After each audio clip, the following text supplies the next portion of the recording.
Listening to Coffee with Kenobi, you are. With Dan Z, the podcast you're looking for. This is... yes.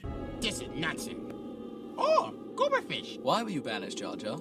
It's a long Othello, but a small part of it would be Miss, Clumsy.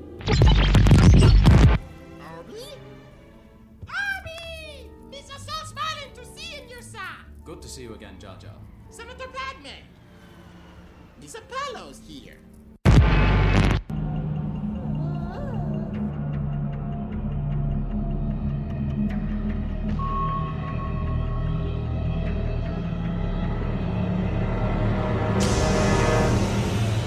Everything's gonna be all right, kid. This is Ashley Eckstein, Ahsoka Tano from Star Wars The Clone Wars and Star Wars Rebels, and you're listening to Coffee with Kenobi with Dan Z. Hello, friends, and welcome to Coffee with Kenobi. I am your host, Dan Zehr, delighted to talk Star Wars with each and every one of you. Ever since May of 2013, the thesis of this show is to help provide a positive, family-friendly, spoiler-free place to discuss this galaxy far, far away. Imagine walking into your favorite coffee shop and hearing a discussion of Star Wars films, Disney Plus live action, animation, books, comics, collectibles, or Star Wars experiences at the Disney theme parks. I want to share that experience here on this podcast. Weekly interactive live video, my website, special events, email newsletter, and more. Find out more and join our Star Wars community at coffeewithkenobi.com. Thank you to the official travel partner of Coffee with Kenobi, MEI and Mouse Fan Travel. Check out coffeewithkenobi.com/mousefantravel for a no-cost, no obligation quote, and let them know Coffee with Kenobi and Dan Zehr sent you. You are invited to join me and Star Wars fans around the world as Coffee with Kenobi and Mouse Fan Travel sail aboard the Disney Wish, June 16th to the 20th, 2025. Go to coffeewithkenobi.com/DisneyWish to get your no-cost, no obligation quote and join us as we enjoy the Star Wars Hyperspace Lounge and so many more amazing things with our wonderful Star Wars community. On today's show, it's a special show because today is May the 4th. Happy Star Wars Day, everyone. May the 4th be with you. I am joined by the one and only Ahmed Best as we talk about his legacy in the world of Star Wars as Jar Jar Binks, Kelleran Beq, and so many other things. Not only do we get to speak with Ahmed, but also Rob Poquez, the owner of the opening today Bricks and Minifigs store in Pasadena, California. It's an amazing store you're going to want to learn more about. Plus, you can meet Ahmed Best there as well. So pull up a chair, grab your favorite coffee mug, and let's have some coffee with Kenobi on May the 4th. You can't have May the 4th without a special Star Wars podcast. And is there anyone better to talk to on May the 4th than Ahmed Best? Ahmed, I'm so happy to have you back on the show. Welcome back. Thank you for having me back. It's been a minute. It has. You were on show 353. It was during the pandemic, and Kelleran Beq was just a twinkle in our eyes. And now, my gosh, Kelleran Beq is quite a phenomenon. That must be really sensational for you. Yeah, it's really wonderful to see this character that I kind of came up with just out of my pure love of Star Wars and put all my heart and soul into for Jedi Temple Challenge, and then have him, spoiler alert, save baby Grogu. It was really quite special. Very, really special. Well, I know you've talked about this a lot. It's been fun to see it, but you get to do a lot of different things with the roles you've been a part of, but interacting with Grogu, because it's pretty well known that that's a puppet, but it must be really neat to see it kind of in real life. And it in a way, I would guess, I know Mark Hamill's talked about this, you have to act even more because it's a puppet. Well, it's not very different from, we did Yoda, Frank Oz was Yoda in Phantom Menace. So working with puppets wasn't something that was foreign. Jar Jar was kind of a puppet actually on set. Mm-hmm. And even though it wasn't, just my hands, it was my whole body. I kind of looked at it as the same way that, someone from Henson would look at the Muppets, right? So that was really what I was working with. And the puppeteering and the animatronics are just so good on Mandalorian that you kind of forget that, that it is a puppet. And it's so cute. Like, I was on speeder and, flying through the air and, you look down at this little cute baby and it just looks up at you with all of this, expression and enthusiasm, and it puts you right in it. So you don't have to do very much, the puppeteers and the animatronic folks are just so good that, this character has such personality that you just let it happen. It's great. And I will never forget when you first walked onto the scene. And I mean, I think collectively fans just, their jaws dropped. I mean, there's so much love for you anyway, and it's just pretty cool. Plus, selfishly, and we talk about this, the Jedi Temple Challenge was so fun for me and my son, especially during the pandemic. And then just to kind of see that extra level of Kelleran Beq, who's now in books and comics and so many great things. It's just another tribute to how you continue to give back to Star Wars. Yeah, I'm really quite honored that Kelleran Beq resonates so strongly with the Star Wars fan base. I loved doing Mandalorian. I love the fact that this character gets to live now. And, my whole thing with Jedi Temple Challenge as well as with Mandalorian is, all the Jedis that we know, that we know intimately, they were all reluctant teachers. Obi-Wan didn't really want to teach Anakin. Qui-Gon died and he promised to teach him. And, as Qui-Gon's dying in Obi-Wan's arms, he's like, teach the boy. And Yoda's like, don't do it, And then when Ben Kenobi is older and he's just like, well, maybe I should teach Luke as well, because of this thing with his father. And so all the Jedis that we know are all kind of reluctant to pass on that information because the Jedi Order had been dispersed. I wanted Kelleran Beq to be psyched to be a teacher. Like that was the motivation behind him. He's like, I could be the baddest Jedi in the galaxy, but I choose to be here and I choose to teach these young people because they are the future of the Jedi and they are actually the most important part of what keeps this whole thing alive is young people. And that's something that I learned from George. George is always about the kids. He was always like 20 years from now, 30 years from now, those kids are going to be adults and then they're going to bring their kids back. So I brought kind of that energy that George has towards, the younger folks and the younger fans and made Kelleran Beq like all of that. Really wants him to be just like, I love it here. I love the Jedi Temple. I love seeing these young Jedis achieve. And whatever Kelleran can do to make more young Jedis, that's what he's going to do.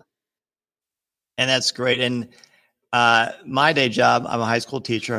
And I remember when we spoke before that you do some educating yourself, not only as a parent, but at USC School of Dramatic Arts. And I have been talking about this since we spoke years ago.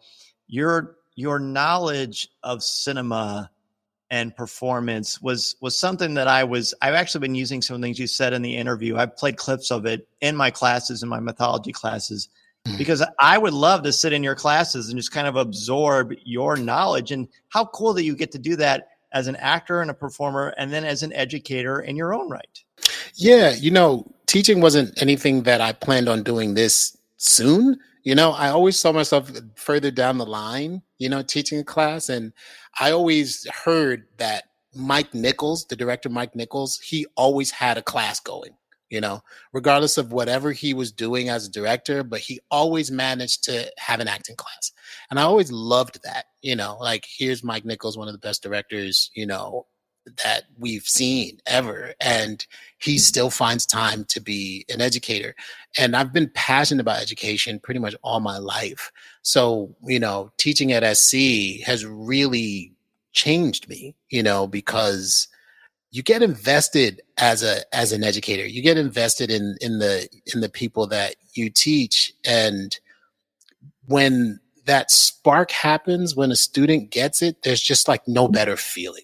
It just makes you feel so great when it all clicks. And So I've expanded. I also teach at Stanford University at the School of Engineering. I teach at the Hassel-Plattner Design School at Stanford. And so I get to do this with people who don't want to go into movies or TV. I get to do this with like engineers and designers and, synthetic biologists. And the same feeling happens when you teach them, like when they understand what's going on, they finally get it. It's a lovely feeling, and it's infectious. It's probably why I'm still in education, even with all the politics and university education. At the end of the day, it is about the young people. It is about the students. It's so cheesy to say, but you're a Jedi in real life too, because that is about education, which is so marvelous. And we actually have another guest who's on the show too. And he's just been sitting here smiling, nodding his head, because this is a great guy. Rob, how do you pronounce your last name? Poquez. That's right. Okay. So Rob Poquez is here, and Rob and Ahmed are great friends. And there's something really, really special that they are doing on May the 4th. And Rob, please let us know about what is going on, and welcome to the show. Well, thank you so much for having me. It's a pleasure to be here. It's a pleasure to share the airwaves with Ahmed. He is such a wonderful story, and it's just everything that's happened to him is kind of, it's the just way. It's the story that should have happened. It's the instance where the sequel is better than the prequel. So being able to kind of share this moment, share our store opening with him is such a dream. This was kind of a passion project for my wife and myself. It was her initial idea, and like opening up a Lego store is kind of like a crazy thing for a bunch of people who were in corporate America before this and kind of working normal 9-to-5 jobs. But like being able to open a space for creativity and a place where families can be is such a warm feeling that we kind of have been embracing ever since we decided to fully go forward with it. So our store opening is on May the 4th, and it's just such an honor to have Ahmed be a part of it, to be a part of both our opening and our celebration of Star Wars, and sharing the love that this community has for both Lego and Star Wars, and how much these two story threads have kind of intertwined, not even knowing so, like when we started this conversation, this journey together. Yeah, absolutely. So the store that Rob's talking about is Bricks and Minifigs. It's in Pasadena. It's on 350 South Lake Street, Suite 110.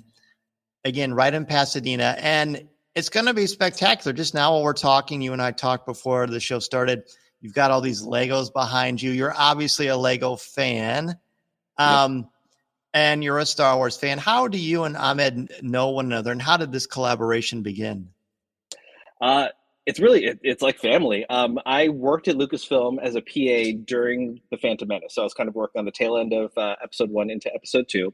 And my cousin is the longtime producer, assistant to the producer for Rick McCallum. So, Ahmed was someone who was always around for the prequels. I don't know if I even told you it's Ahmed. I'm pretty sure we talked on the phone at least once, way back in the day, probably, since I ran calls. And, as we kind of, as my wife and I kind of got the idea of opening the store on May the 4th, we were just like, wouldn't it be great to like be able to include somebody from the Star Wars fandom in our store, considering we were so close to Los Angeles. And it just kind of worked out that I reached out to my cousin, and, I was like, it'd be really cool. Like, someone like Ahmed Best might be perfect for the story. And he was just on The Mandalorian, and it's such a great story. And she was like, oh yeah, I still talk to him. Would you like me to set up a call?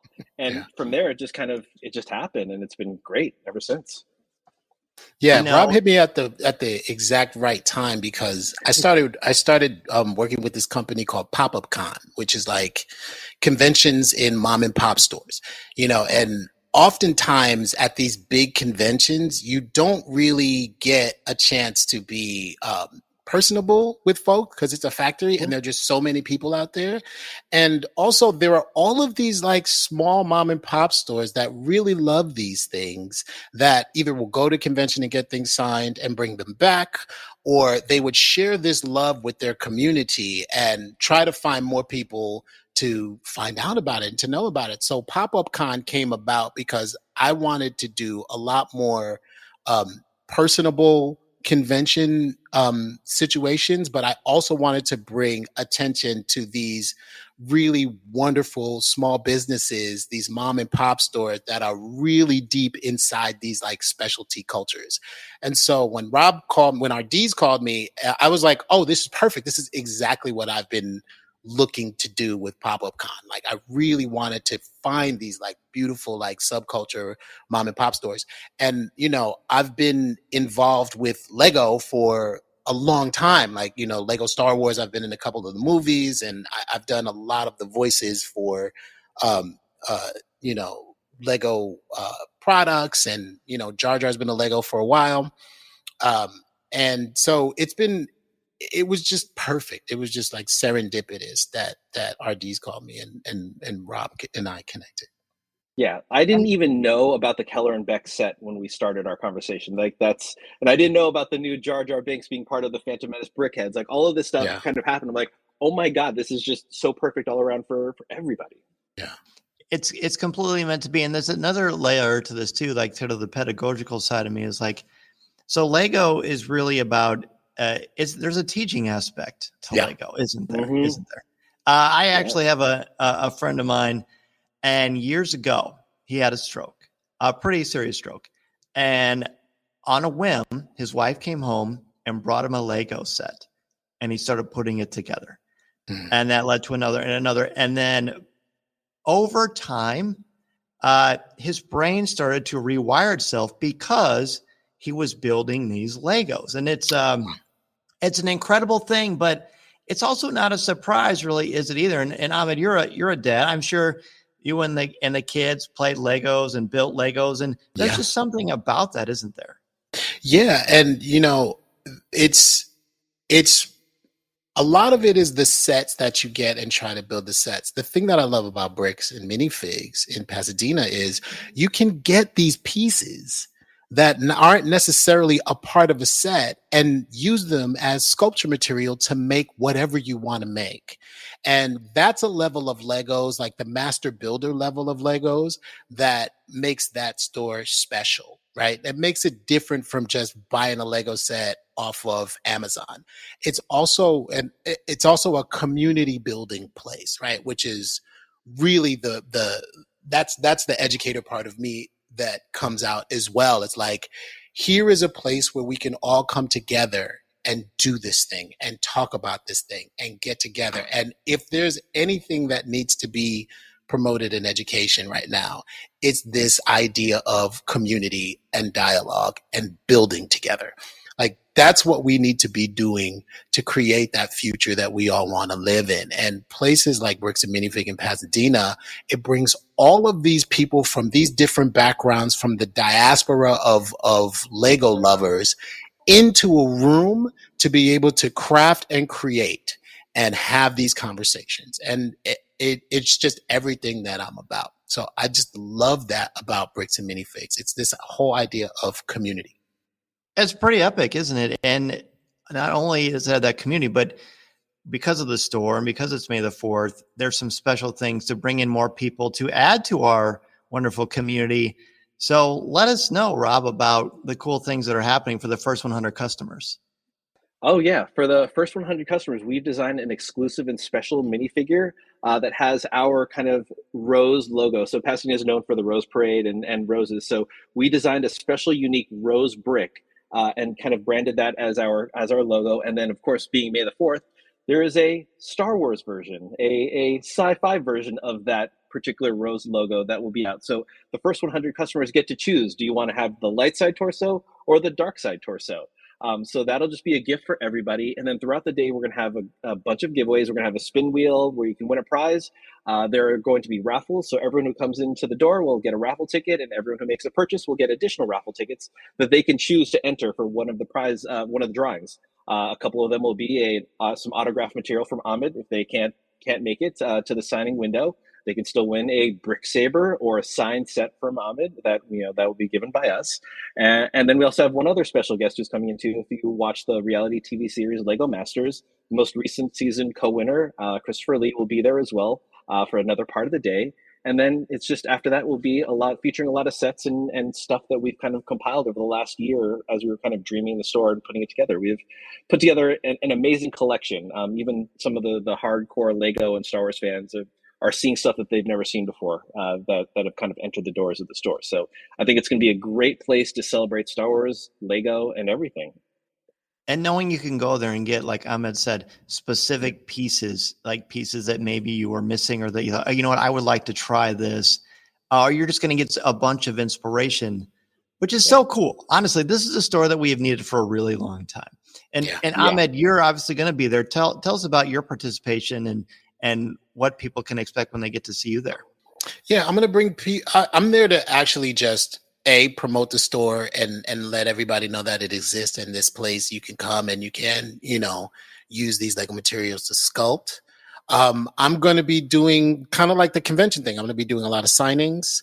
And I'm going to have a whole table filled of Kelleran Beq pictures. I'll sign, Rob has these specialty like Lego pieces that I'll be able to sign if you get either a Jar Jar or Kelleran Beq Lego brick.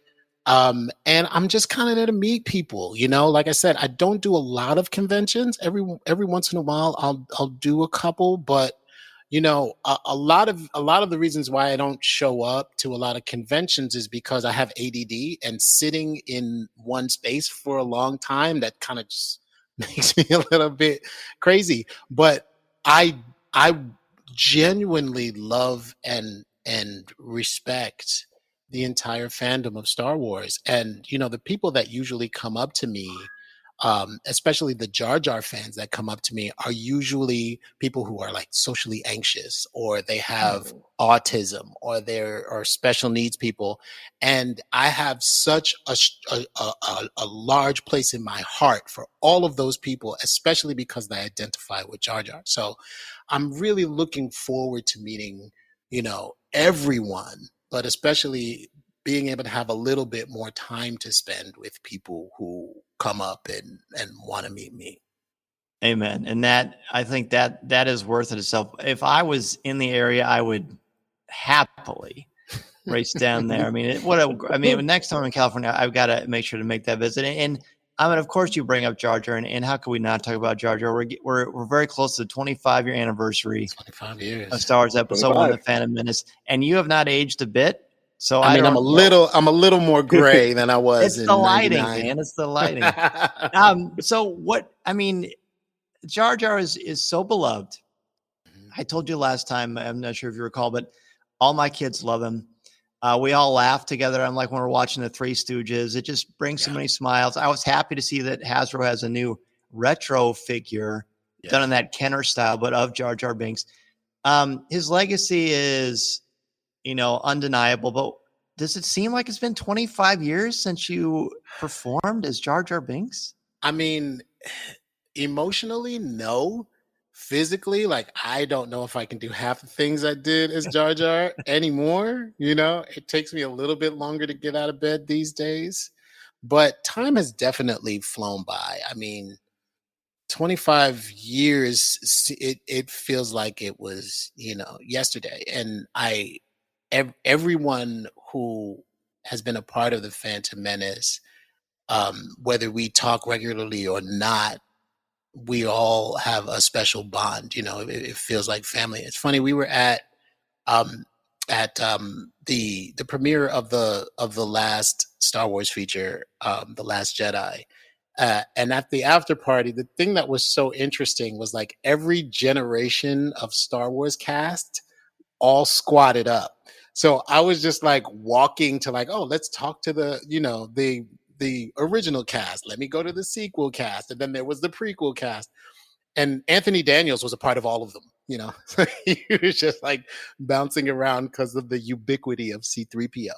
But, we've all kind of created this very wide, this extremely diverse, wonderful family. And it's been fantastic to be a part of all of these years, Like I said, even if we're not talking Star Wars, just like, Mark Hamill calls me every year on my birthday, and every once in a while, like when I see him out, it's just like we're a part of this family, You know, it's just fantastic. Listening to Coffee with Kenobi, you are. With Dan Z, the podcast you're looking for. This is... yes.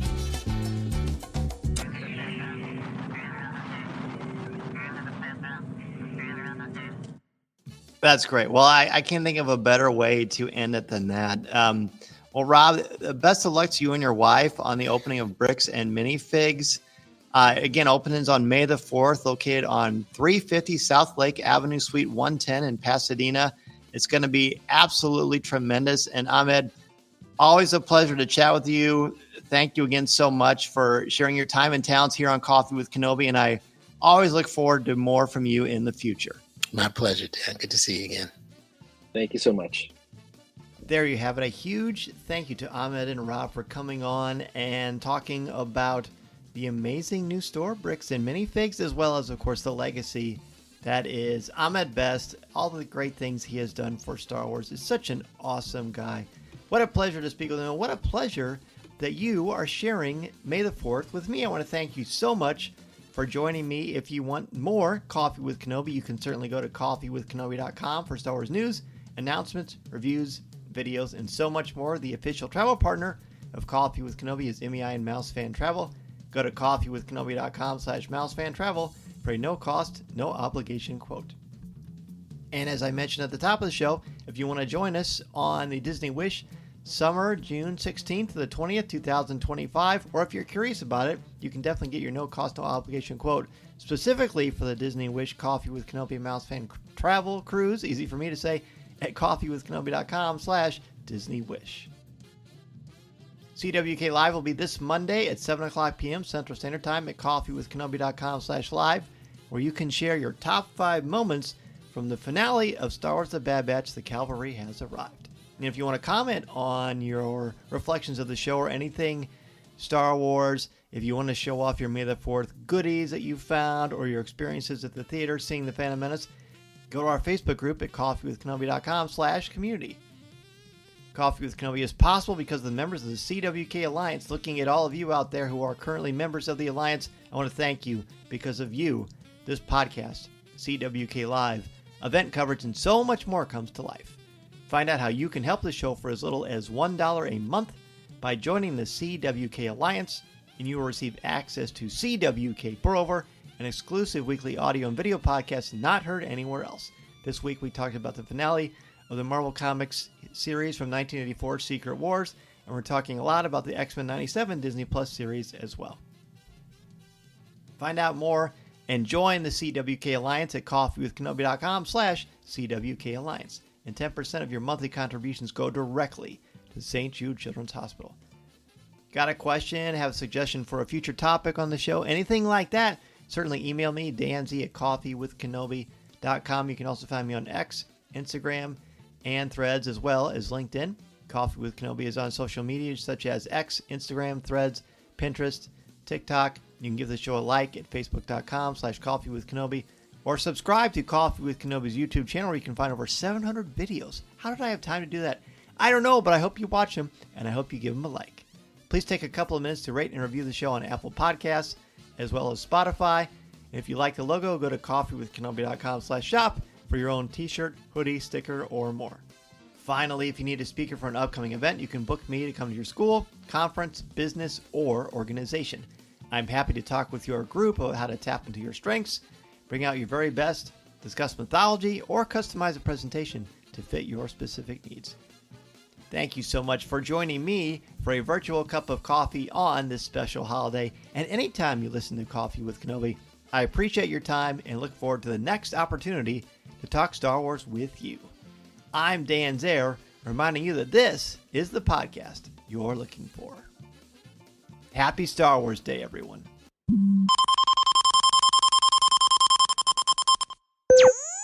Hey, we've got a little bit of a bonus here just for May the 4th. Recently, I went to the theaters to watch Rogue One for a special presentation here in Central Illinois. I was joined by my son Mason, as well as his friends Nick and Tony Beq, and our good friend Chris Beq, as we talked about and reflected on Rogue One in the theaters. Mason had never seen Rogue One in the theaters, and Nick and Tony had never seen Rogue One at all. So here is our before and after reactions to Rogue One. Well, it's starting to seem like this is our annual tradition. This is Dan Zehr from Coffee with Kenobi, and we are here at yet another Star Wars big screen experience. This time in our area, the Peoria Riverfront Museum. We're going to see Rogue One, so I'm here with a couple of rogues of my own to chat with. First, of course, Mason Z. Mason, man, are you the regular co-host now or what? I don't know. It feels like it, though. Tell me what you're excited about for this movie tonight. I'm really excited about it, mostly because I've only seen it once, and I'm glad to see a refresh of it. And famously, this was the movie you wanted to see when you were a kid, when you were like 3. Oh, yeah. And we also have Nick, Tony, and Chris Bacus. They were here before it was like May of last year when we talked about Return of the Jedi, which you all saw in the theater. This is exciting, especially because Nick and Tony have never seen Rogue One, and we're excited about that. So who wants to talk first? Hi. Nick, what are you looking forward to? What do you know about this movie? I know that this movie is like set in the place of when they are finding the Death Star plans. Mm-hmm. And did you know about the bunnies? No. That's because there aren't any. Okay. And what about you? What are you most excited about? Hi, I'm Tony. Seeing Rogue One for the first time. Okay. And Chris, I know you've seen this in the theater, I take it? Not in the theater, but when it came out on DVD a long time ago, so it'll be interesting to actually see it on the big screen and get a refresh of it. So, especially this is like the U.S.'s largest movie screen, so it'll be kind of cool to see this on that. Yeah, when so listeners may remember that when Rogue One came out in 2016, we did a live show of this, myself and Corey Club at the Peoria Riverfront Museum, and I actually worked with Nissan and the Nissan Rogue, the Star Wars edition. I worked with Nissan, and they brought the Nissan Rogue here to the theater, and we recorded in front of the vehicle and inside the vehicle afterwards, which was great acoustics for our immediate reactions. It's a great film. It's Tom Griffith's favorite Star Wars film. Many people might say the same thing. So we're looking forward to seeing it on the big screen and getting some reactions, so we will be back very soon. All right. It looks like the mission was a success. The Death Star plans have been transmitted, and it did look like it was a bit of a challenging experience.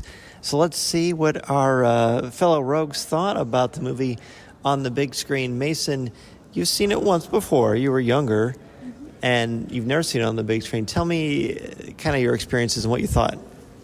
Yeah, the big screen just makes it a lot better, enhances your experience, and the movie, as always, is phenomenal.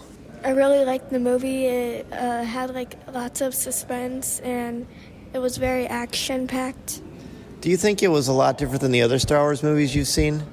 Yeah, it was. How come? Because I feel like it had more fighting, and people were always like scared. It's like every single other movie, it's had the most action though that I've seen. I agree. I think that's a good observation. What about you, Tony? What do you think of it, and how do you compare it to the others?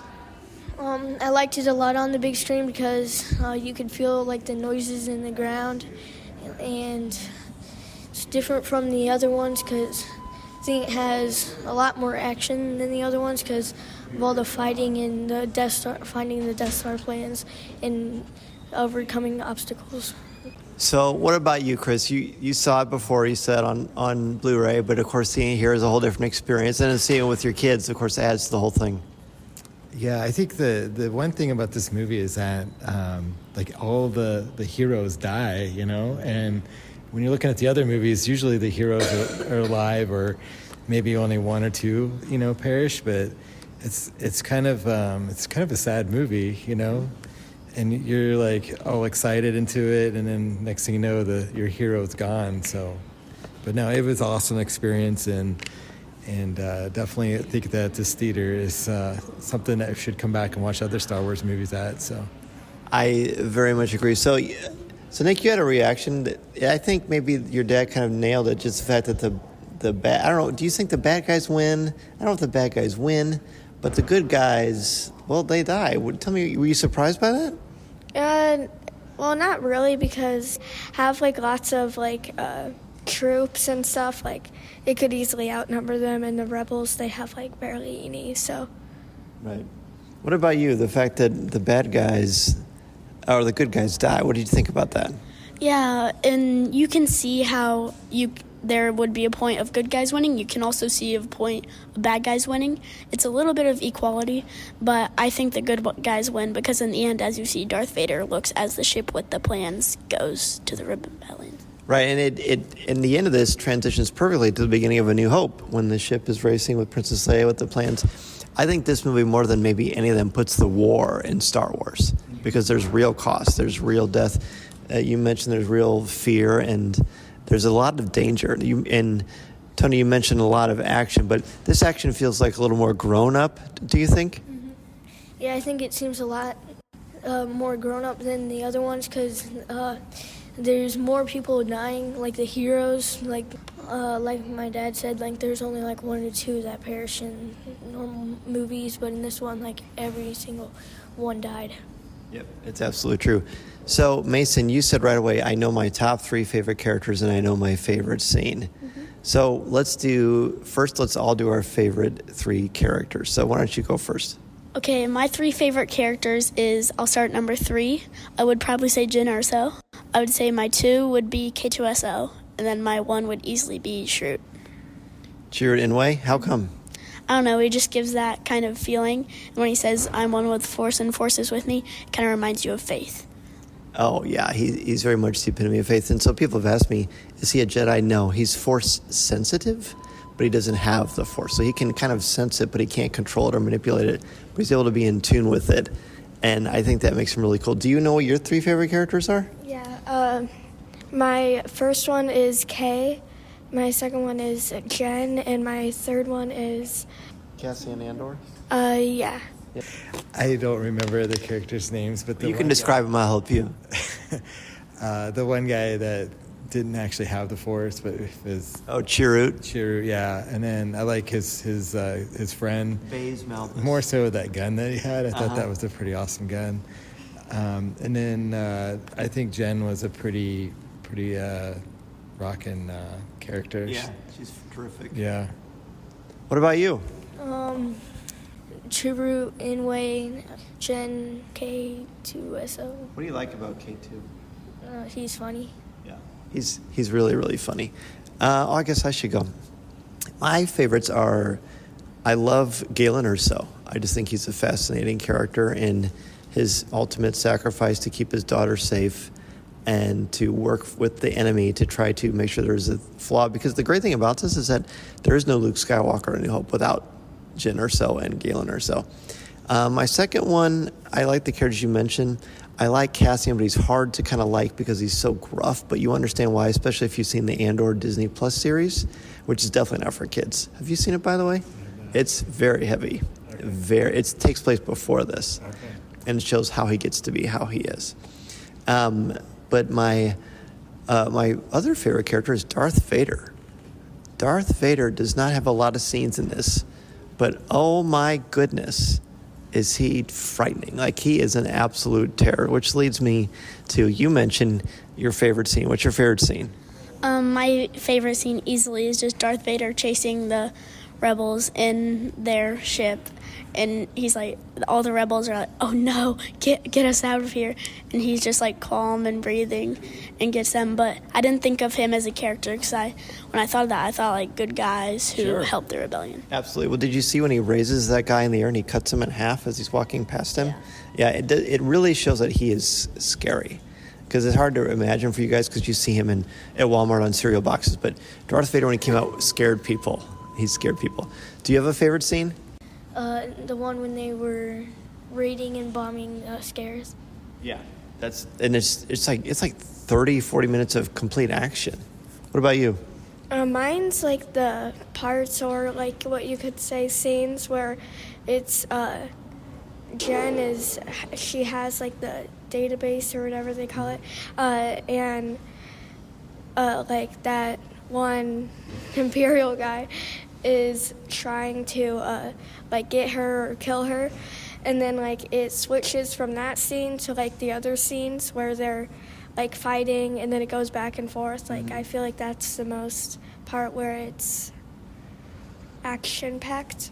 I agree. Star Wars is really good about making a bunch of things happen. It happens at the end of Return of the Jedi. There's like 3 fight scenes going on once. Do you have a favorite scene, Chris? Yeah, I would agree with Mason. When all you hear is Darth Vader breathing and the lights are like off, and then his saber comes on, and then you actually see how frightening he really is. Because in the other movies, I mean, you know he's bad, but you don't really see how bad he really is. So that scene really kind of cements it, like he's an evil dude. So.